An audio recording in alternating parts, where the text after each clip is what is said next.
Have you ever started a journal only to complete a few pages and then leave it gather dust? If you want to start a creative habit like art journaling this year, then I've got you.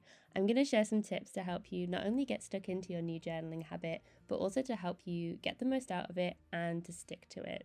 In this video, I'm going to share 4 of the most common and what I think are the biggest art journaling myths, along with some practical tips and advice from things that I have learned over the years, which if you're new here, hi, my name's Meg and I share videos all about creativity and journaling.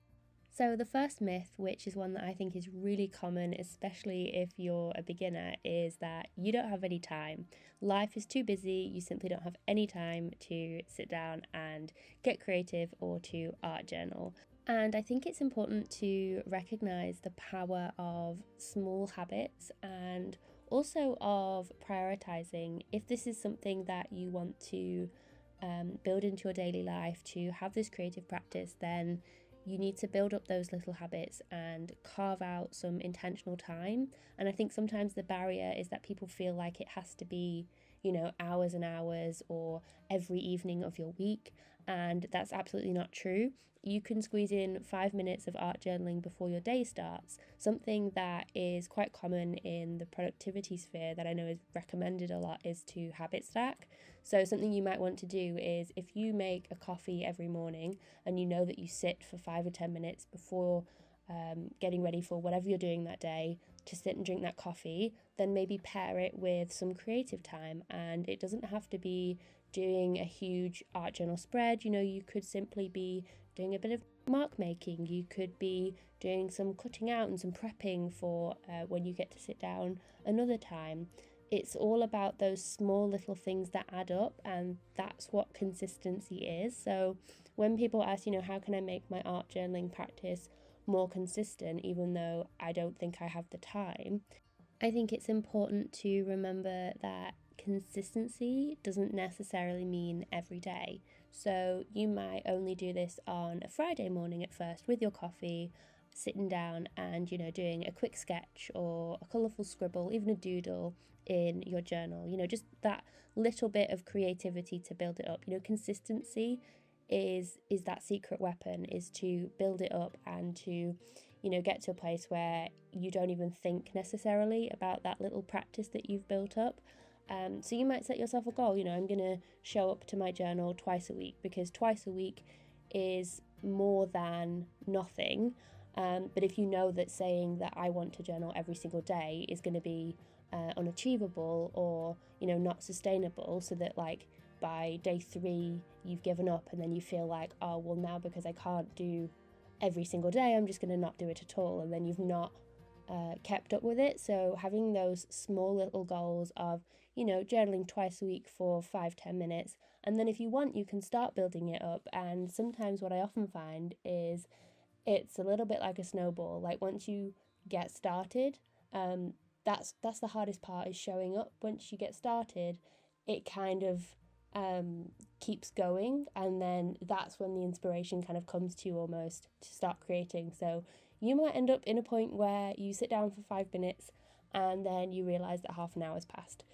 But it's all about that tiny little burst, and you don't have to create a masterpiece every time you show up either. It's just about building that habit and expressing yourself creatively, however that might be. If you're doing collage, if you're doing just drawing or watercolor, whatever it might be, it all adds up, and that's the way that you can make it seem like you have time even though it feels like you don't. So I would say definitely don't let time be a barrier, because how much time you have to spend on this will look different for everybody, and that's just the beauty of it. So there's definitely a way that you can make it work for you.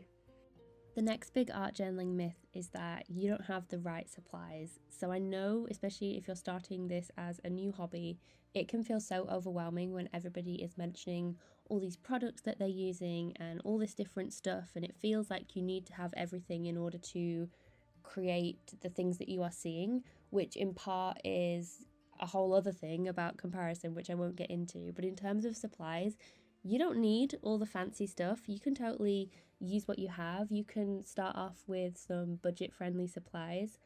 In essence, for journaling, you need some paper and a pen. Maybe you want to make that like some glitter sparkly pens, something exciting. There's nothing that you need in order to get started. It's all about using what you have. And, if you want to experiment with the pens and the paints and the pastels, then that's okay too. And I think, when you are especially learning not only necessarily how to use the supplies that you have, but also learning what you like to use as well, then it's definitely okay to not have all of the latest and greatest stuff, because I've done it before where I've gone out and I've bought like oil pastels because I saw somebody using oil pastels, and I hate oil pastels. I can never get them to look nice on my page. So, learn from me. You don't need to go out and buy all the different like shiny things. And not only that, but with junk journaling, there's so much you can do with recycled objects and materials and things that you already have in your home. So whether it's collecting, you could collect leaves, you could collect postcards, vintage stamps, anything that speaks to you, and the trash can become treasure in your art journal. It can create a really unique page and something that you maybe wouldn't have created otherwise. So you can sort of look at things and do something unexpected with some texture or some colour. So I would definitely encourage you to use what you have and don't feel like you have to have all of the fancy art supplies in order to do art journaling. As you'll have seen on this page that I'm working on here, I have used some brown recycled paper, I've used old book pages. Secondhand shops, so charity shops or thrift shops, are my absolute favourite for finding art supplies. I have found, old books that I can cut up, I've found stamps, I've found stencils, I've found all sorts of great things that I can use in my journals. So whether it's secondhand or whether it's, using recycled things, so turning like a kitchen roll cardboard tube into a stamp. There's so many different ways that you can create your own amazing art journal supplies that no one else is going to have without spending loads of money. Okay, so we figured out that you can carve out some time for this creative practice. We've gone over the hurdle of supplies. I think the next most common myth is that you're just not artistic enough, or you're just not inspired, something along those lines. And I think it's important to remember that we all start somewhere, and it's all just about having fun and developing your own unique style. But if I had to give some advice from my more traditional art lessons at school, we would always look at other artists' work, and it wasn't necessarily that we had to copy, but we would always get asked to pick out the key things that you like about 3 different artists, and then create a piece that would combine those different characteristics.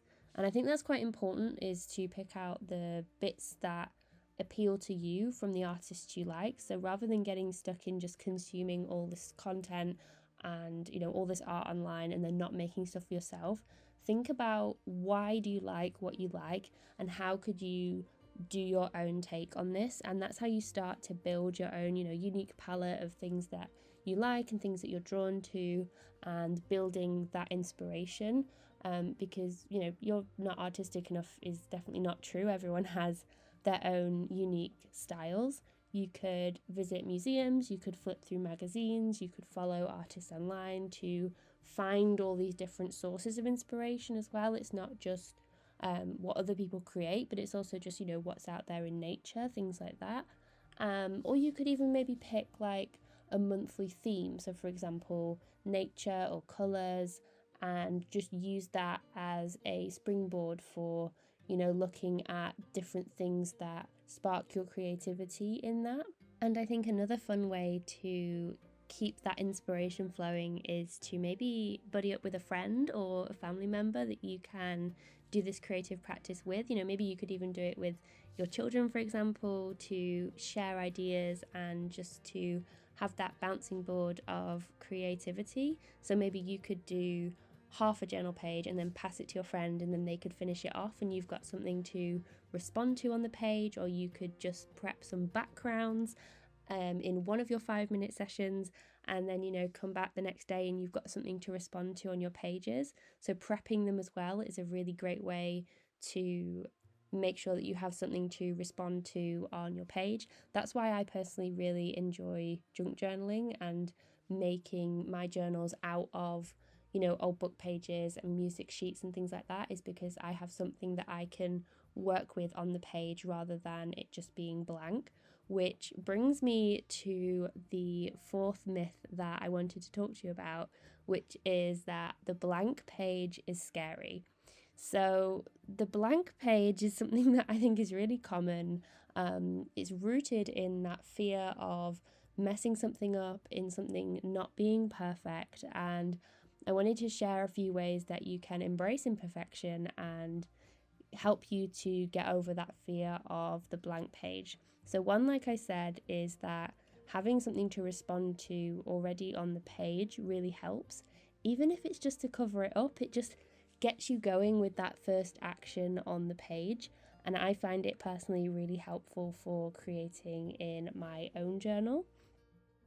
Another exercise you can do is to just start with some mindless scribbles. So grab a pen, a pencil, a crayon, anything that makes a mark, basically.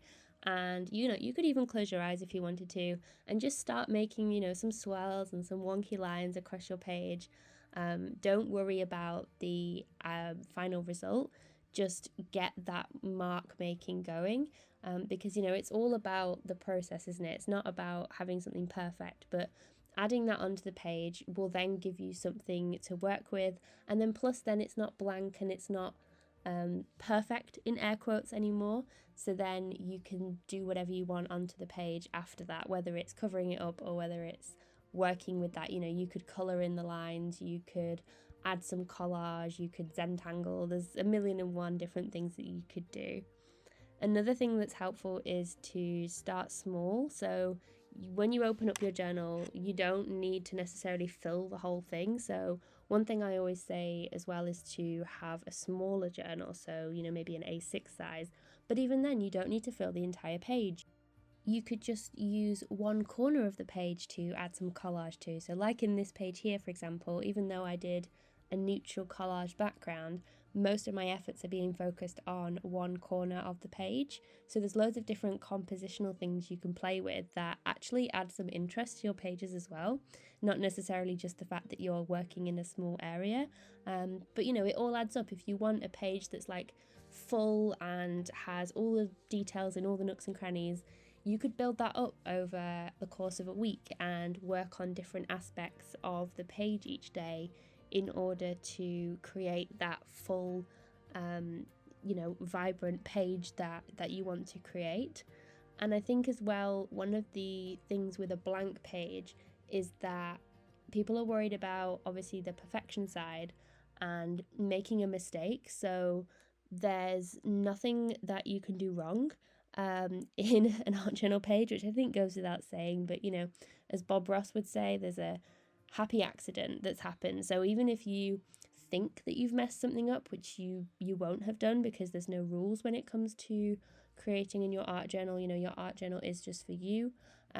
There's definitely ways that you can embrace what might be unexpected, and something that you think goes wrong. If you keep going and you keep asking, what if I do this, or what if I add this element, you might end up creating something that is actually your favorite page in the end. You just never know where it's going to take you with the process. Lastly, there's inspiration everywhere. So if you're stuck by the blank page because you don't know what to do and you don't know what to add to your page, inspiration is everywhere. So even if you're feeling like you're stuck in a rut, maybe step away and find inspiration elsewhere, like out in nature or in maybe the TV and shows that you're watching. There's all different things you can add into your journal. And I think when people ask, what should I write in my journal, what should I include in my journal, that's like a whole separate thing of all the different things you can add into your journal, because I think it essentially just boils down to you can add whatever you want. I think whatever you enjoy. For me, it's lots of florals, lots of vintage stuff. For you, it might be all bright and colourful neon things. It's just a collection of the things that we like. So one thing I didn't mention in all this is the power of community. So if you want to kickstart your creative habit this year and you want to do that with a really supportive and engaging community, then I'm hosting a completely free daily prompt challenge on my YouTube channel and my Instagram called Junk Journal January. Now, I know I just mentioned that obviously consistency is not doing something every day, but there are daily prompts. So if that's something you would find useful, then you can sign up. The link and all the information that you'll need is down below. There are 30 different creators, so it's a perfect opportunity to learn something each day as well from all the videos that will be posted. We've got lots of different artists, from all around the world with all different styles, and I'd love for you to join us. So like I said, all that information will be down below if that sounds like something you would be interested in. Thank you so much for joining me today. I hope you found this video useful. As always, I hope you have a wonderful rest of your day, and I will see you guys in the next one. Bye guys!